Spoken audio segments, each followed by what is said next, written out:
Hi friends, this is Sarah from Crafting and Relaxing. Welcome, whether you're brand new, just stumbled in, or a longtime subscriber. I'm so glad to have you here. Today I'll be showing you a page that goes into the quilt scrapbook for my mom. I worked on several pages and just sort of it's tricky to gather up all the thank you notes and the photos, so I did several in a row, and I think this one was my favorite. This quilt is pink and gray, very stylish, and it's about a year old. The baby just had a birthday.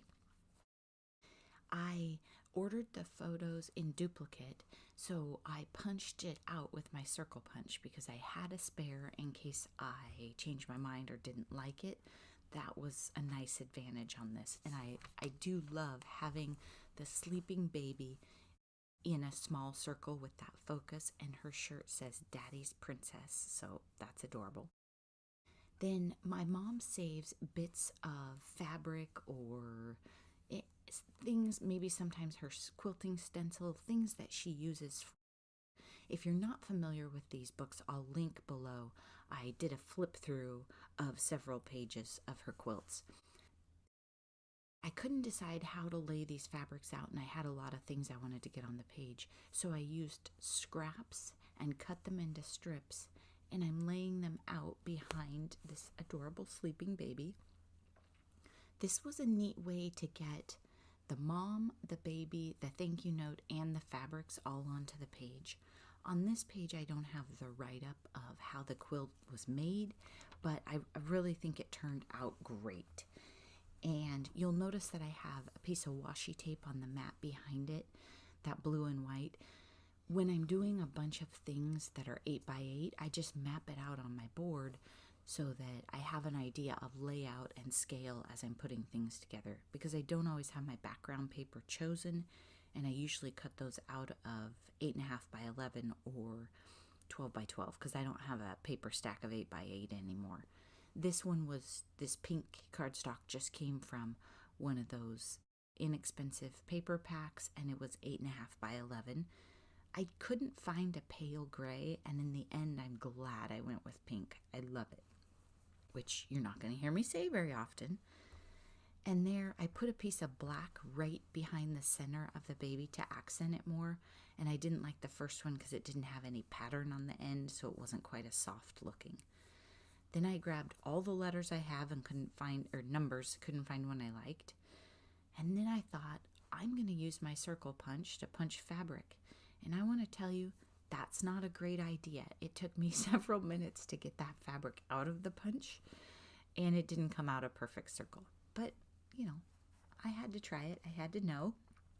The thank you note in this was scalloped originally. It came that way, so that made it even more adorable. And I sped this video up. The fabric cutting part section was 3 times. This is 2 times. Overall, I'm not sure how much filming time I had, but I think it was probably an hour project or less, even digging through all my stuff and figuring out what to get and laying it out on the mat. And here I glued them down using my tape runner. I don't have good luck putting tape runner directly on the fabric all the time, but it goes onto the page well. In my experience, the tape runners work pretty well for long term, but of course these Tombow tape runners are newer, so I don't have a quilt page that's several years old. If I have to go back and glue it together with something else, I'll learn from it. But I used quite a bit, and I think it'll stay. And these 8x8 pages aren't as floppy as a 12x12 page, so it's a pretty secure page overall. I don't think they get a lot of wear and tear. I didn't mat the photos. Usually on my 8x8 pages, I don't mat everything just because of space and simplicity, and I'm really trying to get the fabrics and the quilt to stand out. Sometimes it's hard because when I print the quilt photos, they clash with the original fabrics when I set them side by side. That's an interesting dynamic that has to do with how your photos get printed and how the color comes out. It's not such a problem in pinks, but like in a red and blue quilt, lots of times things just, they don't come out right. The blues will read as purple. And so this was a fun one where everything still went together and I got to mix and match it. I'm looking for, all the quilt pages have numbers on them. They have the quilt number. So I'm looking for, and see, I added the flag of fabric down there at the bottom. And there's the circle, that pink and white polka dot circle on the right is the one I punched with the punch, but I had to trim it with scissors. But I'm looking for a way to number the page because all the quilts have a number. This is number 67. If you're a car fan, 67 was a pretty good year too, so it was really important to me that it got numbered on the page. Thickers are pretty big for an 8x8 page usually, and then the other ones that I had, the chipboard ones, were super thick, and I was just trying to find something simple.